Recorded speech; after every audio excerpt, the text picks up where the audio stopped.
I'm Susannah. And I'm Sarah, and this is our podcast, Silent Matters. Hi guys, welcome back to another episode of Silent Matters. I'm Susannah. I've got Sarah here with me. Hi, guys. We have another very special guest with us today. I'd like to introduce you to Connie Bolger, who is the Sponsorship and Marketing Manager of Geelong United Basketball. Welcome, Connie. Thank you. Thank you for having me. So it's so great to have you on our show today. Can you give our listeners, I guess, a bit of a rundown about your role at GUB and, you know, what that means out there in the community and from a social responsibility side of things? Absolutely. So the role it's multifaceted because there is that sponsorships and partnership element as well as the marketing. So if I look at the partnerships and the sponsorship side, the sponsorship's really about being able to align with businesses that we can then bring on to, I guess, you know, fund a lot of our programs, ensure that we have the pathways all the way from, you know, under 10s all the way up to our NBL1. The partnerships is a really critical part of the role. So the partnerships is probably more about engaging with community partners, local businesses, where we can basically work together to be able to bring a program, an initiative, or anything that's really important to a particular area of the business. And then the other part is the marketing. So for me, the marketing is really about telling the brand story. So being out there in the community, telling everyone about Geelong United Basketball, and then being able to essentially generate leads where we can get inquiries for players, for businesses, and continue to build and grow as we go along. My girls play for GUB and it is such a well-oiled machine.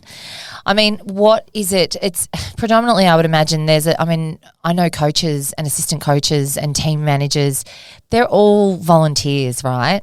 So how do you, I guess, and apart from the side that, you know, you want to be involved because it's your child playing, how do you, I guess, create that community around GUB and then go out and sell that to the businesses and get their sponsorship in?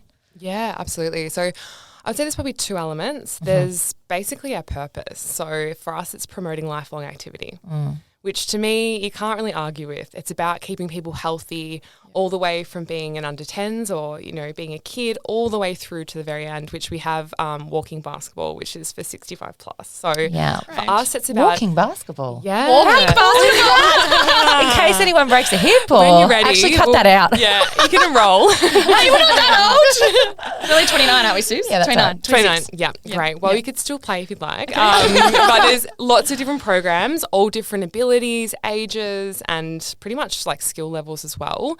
So that's probably one element of it. The second element is being able to actually engage with the local community and be able to, I guess, work towards, as we said, keeping people active, but also that it's purely fun. Yeah. So that's the biggest thing is you want to be high performing, that people can move through the pathways if that's their goal.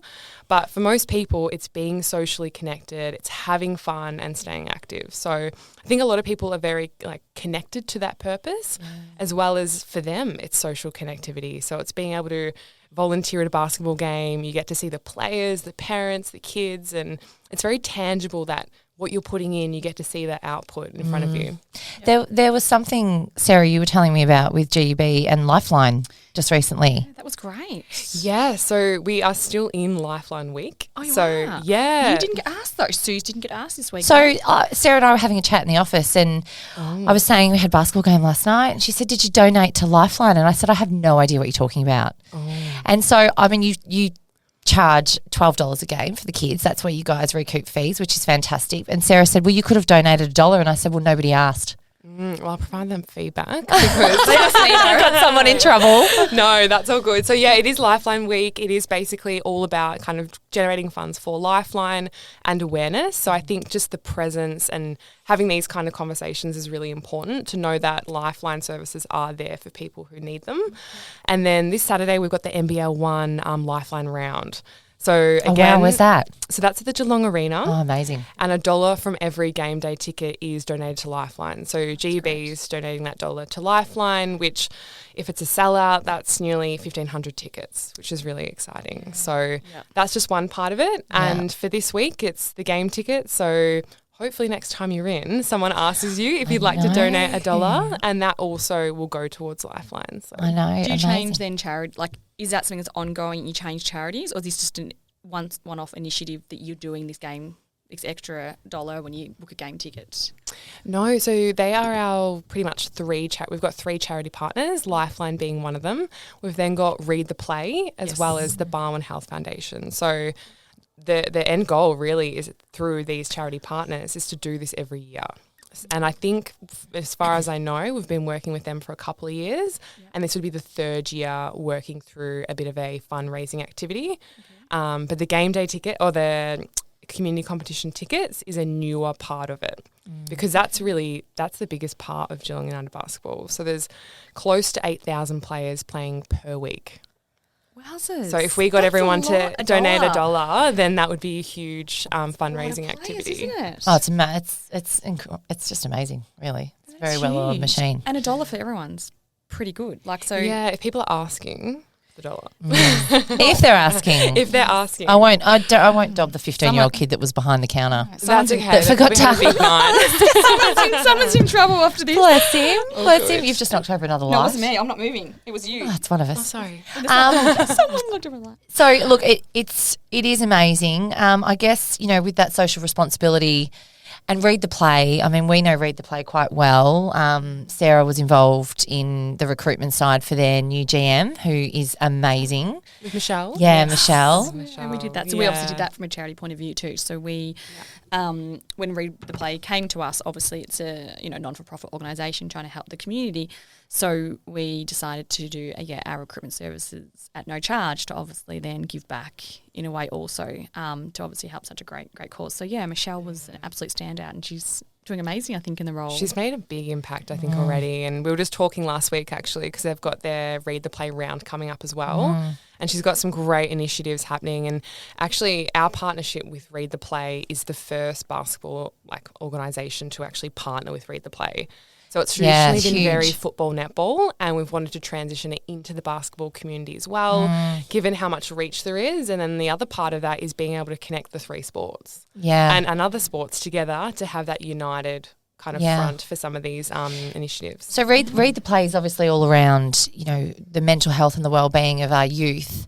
I mean, Geelong United, is that do they just sort of go, okay, well, it's sport, they're healthy, they're happy? I mean, is that something GUB focuses on and thinks about and strategises around? I mean, is that something that you guys talk about, and do you know from a HR perspective whether or not there's a huge focus on that? Absolutely. So it's definitely something we consider. And I know that, for example, the VJBL competition, they do regularly talk about the mental health of the players as well as having that feedback loop from the team managers and the coaches, which is really important. So for us, it's being able to take on that feedback and then perhaps there's little changes we can make. Maybe it is running more programs like Read the Play so that it does start at that kind of coach or team manager level and can trickle down into the players and their families. So I think Geelong's a really diverse place to be, and there's lots of different families coming from different areas, and we're quite considerate of that. And they're all got different lives and, it's different socioeconomics, and that's actually a factor in the way that people play basketball. And alongside that, there's a bunch of different organisations, some of them that we don't always disclose, that support players who might come from that kind of socioeconomic background or have other challenges so that they can continue to play. Yeah, that's so great, isn't it? Because it would be we're part of a soccer club as well, and I know that they do support from getting the uniform. I think it's about $1,000 to sign up my son to pay for the soccer club and for the uniforms and things like that. So that's a lot for some families. So they do have some people that give and pay for those students and that can't afford it for those families, so they get to still be included and play. And I think it's amazing that those things are offered. So absolutely, actually, that's a really valid point, though. I mean, if someone is, and we know, we've talked repeatedly on this podcast that there is financial pressure out there. Junior sport is not cheap, right? And I think junior sport is losing quite a lot of children because mum and dad have to toe the line when it comes to our daughter or our son's game of basketball versus food on the table. Because, as I said, it's $12 a GB every game. And, that might add up. And while it doesn't sound like a lot for someone who is on the breadline, if I'm allowed to say that, I think that's a really old-fashioned way to say it. Or if you had 2 or 3 children playing. Yeah. And that becomes and also $36 a week. The registration fees. But there is an incentive. There is you can get the registration fees back, can't you? Isn't there a link? Yeah, so that's probably where I guess other businesses can get involved in supporting kids to continue to play sport and basketball.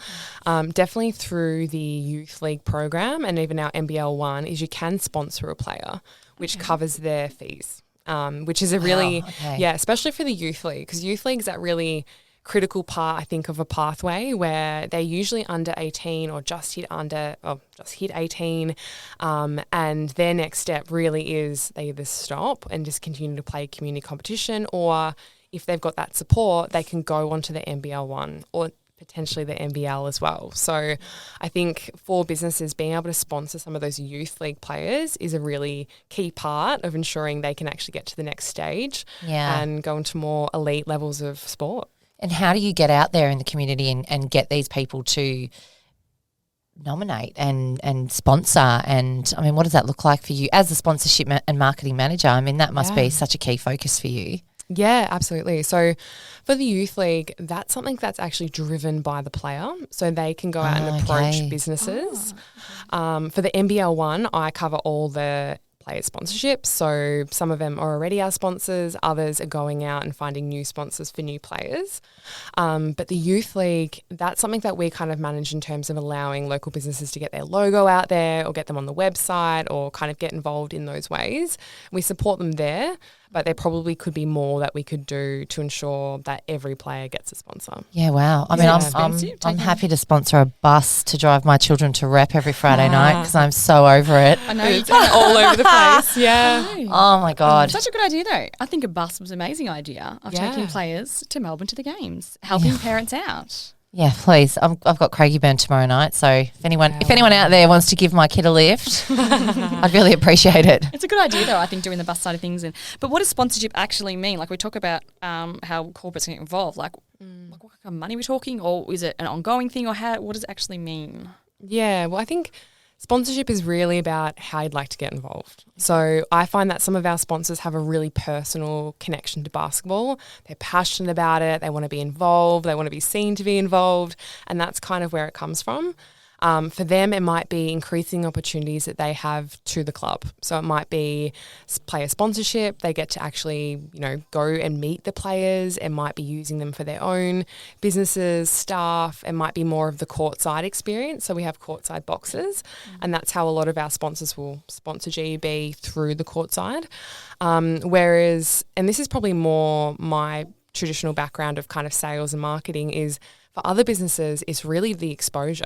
So they want to kind of tap into an aligned organisation. So I'd always make sure that if I am speaking to a sponsor, they are kind of bought in on our purpose and our vision, which is that lifelong activity and the NBL 1 level, for example. But then the second part for them is really the exposure. So the basketball community is massive. And as we were saying, 8,000 players in the community competition alone per week. So for them, it's being able to be seen to be contributing to the Geelong local community, as well as actually being able to get their brand out there to, each kid has a parent, if not two, if not a whole family behind them. So for them, it's being able to connect with those numbers, getting eyeballs on their product or brand. But it's completely, I think for GB and for me, is that it's completely tailored. So for me, it's understanding what your needs might be of a business, trying to tailor a solution that might suit you and get you the most value based on what's kind of motivating you. So it can be year on year. We've got sponsors who do like the 12 months. We've got players, sponsors that do a 3-year or even a 5-year. So it just depends on what you'd like to commit to and for how long. Yeah, it's great. It's great exposure. Like I noticed when I go there's awesome sponsorships you've got and banners up, and it's amazing exposure. And if you're saying how many 8,000 players go through, I know you've got a number of stadiums. Is it? Yes. It all falls under, because where's your office out of? You're out of the new. Yeah, so we're at AWA Stadium, so that's in Belmont, but we've got the Geelong Arena, which is more of a council-owned or kind of run facility. That's where all the NBL 1 game days are, but we've also got a few schools or basketball courts around the region as well, so like Grovedale and LSP, where they'll play week to week as well. Yeah, okay. So, but the exposure, if you look at that, like if you've got a big sign-up in AWA, like the amount of kids but parents coming through that door, like it's massive exposure. Oh, so absolutely. It is a great area, like you're not only actually helping the community by helping sport, but you're also getting exposure for your business. So I think it's a really good avenue and place to go down. If you're looking at sponsorship, I think it would have great return on investment for a business as well. And I think it's even those digital elements. Like I think being local, having the ultra local focus in the signage is a great thing to have because it is just seeing your brand in more places, but also being able to be on some of our like EDMs. So for that 8,000 players, they're in our database along with all of our sponsors, partners, everyone else who's involved as a stakeholder of GUB. So there's that digital element as well from an EDM, a social media. And I think a part of my role is my background's actually in video production. So being able to actually do some partnerships with some of our sponsors has been a key thing for me. And I think Jets Gym recently has been a really big highlight so far where we were able to actually bring the NBL 1 players out to Jets Gym, which was a new place in Ocean Grove that they've developed, and do a bit of a train like a, Geelong United Supercat. And that's all around fitness and training and, fitness and sport. And I think that was a really great activation that we did just as a kind of thank you for being a sponsor of GUB and to give them a little bit more value for their marketing. Yeah, that's brilliant. It's such a great venue. What do you think, I guess, for any, small, medium, large, as a minimum, what do you think companies or businesses should be doing to support their community? I mean, we know around Geelong, there's a pretty big I guess like Melbourne as well, homelessness. There's food bank, there's Geelong. What's the Feed Me Geelong? Yeah. I mean, what do you think as a minimum, like say for example, SJ should be doing to really support the community? Yeah, definitely. So I think if we maybe start at sport and what we were talking about with supporting players to continue to play. So I guess being able to, if you can sponsor a player or if there is, so basically Geelong United Basketball is a not-for-profit. Yeah. So anything that comes into the organisation really gets funneled into its pathways. So the goal for an organisation like us and many other, the football clubs, the netball clubs, is so that there is a pathway for our local kids. And I think as a secondary benefit of that is that the more kids are engaged, teenagers, young people in sport, you do reduce the likelihood that they get lost and that they fall into other systems, and keeping them connected to their community and to sport and something that's structured can help keep people healthy and productive and connected. So I would say that's like a really easy, close to home probably for both of you to get involved in. Yeah. The other one is that we have a strong connection to a lot of the charity partners. So finding something that's local is a really big thing I think for us and for local businesses to do, is find something that goes to Geelong, for Geelong, and that you can directly get involved with. So I think, we did Run Geelong last year. We're about to do Dry July, which goes to the Andrew Love Cancer Centre in Geelong. And I think that's those key activities where you can kind of really go hyper local and get to meet new people, you get to support a great cause, and I think as an offset you are keeping especially young people in line and connected. It's so important, sport for young kids. Like we both got 3 children each, and sport is just so important for them. I think it makes them feel connected. Absolutely, it kills the parents. Around. But a bit salty about driving all the way to Craigman. I am actually, but it does. I think it's definitely got that. I think it's so important, and it keeps them hopefully engaged. They don't go looking outside for other things to keep them entertained. So they've got that. They're tired from sport, so they don't go out drinking all weekend or on drugs because they know they've got to go out and play and they're passionate. And I think it just keeps them hopefully on the snake. On track. Yeah, on track for longer. So I think that, like you were saying earlier about Lifeline, is I was speaking to some of their team yesterday, and they were saying like one of the biggest reasons people call in is this extreme loneliness. And I think for things like Read the Play as well as being able to play in sport, you actually stay connected to a social network, and that is really what it helps your mental health, and it helps ensure that you've got the support you need and you're not on your own. Absolutely. Yeah. I mean, what I love, so my girls all play. If something's gone wrong at school, they go and train and they've got a whole new crew of friends that have nothing to do with their school life, don't know anything about it, and everything just goes back to normal for them for a few hours. And then if there's something going on at school, then they face that the next day. But I really strongly believe you have to have, as a kid, that friendship circle well and truly outside of just your group of friends at school. I mean, that's what keeps them sane when stuff's going down at school, right? Yeah. So it's so important. So important. Yeah, absolutely. So, that's amazing. Thank you. That's been so insightful and interesting, and great to learn a little bit more about, how we get involved in the community a bit more, and which is something we probably need to do as Definitely. well. So we try and get quite involved. We might sponsor someone. Yeah, maybe we'll wonder who. I'll send you a few names. Yes, Yeah, we do. Whatever maybe. I actually went to the game last weekend, the weekend before, and I noticed when they ran out, a few of them didn't have sponsors. I did actually notice that. Yeah, so they were actually youth league players. So they're not technically contracted NBL 1 players. Okay. That's a development opportunity for them. So they get to play up and work with the NBL Wow. 1 team. So yeah, it's a massive opportunity for them. Okay. I think one of them does have a sponsor and the other one had paid for his own fees. But now that that's on my radar, I've been talking to a couple of our sponsors to see if we can potentially even refund him for his fees. So Can you tell us what those fees are? Is that possible, or are they different? Or yeah, no. So usually the youth league is more around that kind of 600 to 800, depending on where they're at. And then for the player sponsorship for NBL 1, that does range. It's usually upwards of 1,000. Yeah, that you'd be looking at, and just depends on what you'd like to get out of the relationship as well. Yep. Yeah. Okay. That's for the year or something like that. Yeah, for the season, usually. Yeah. Yep. Fantastic. And the season's quite short this year, so Is it really? yeah. So we're going from April to July, which is usually very condensed. They're doing double headers, and there'll be Friday night games, Sunday night games. So Yeah. Okay. feeling one for this the weekend, players isn't at it? the Did you say? moment. There's one Yeah, so this Saturday is night? Lifeline round this Saturday. Yep. Exciting. Do you What time? What time is that? So the women start at 5 and the men start at 7.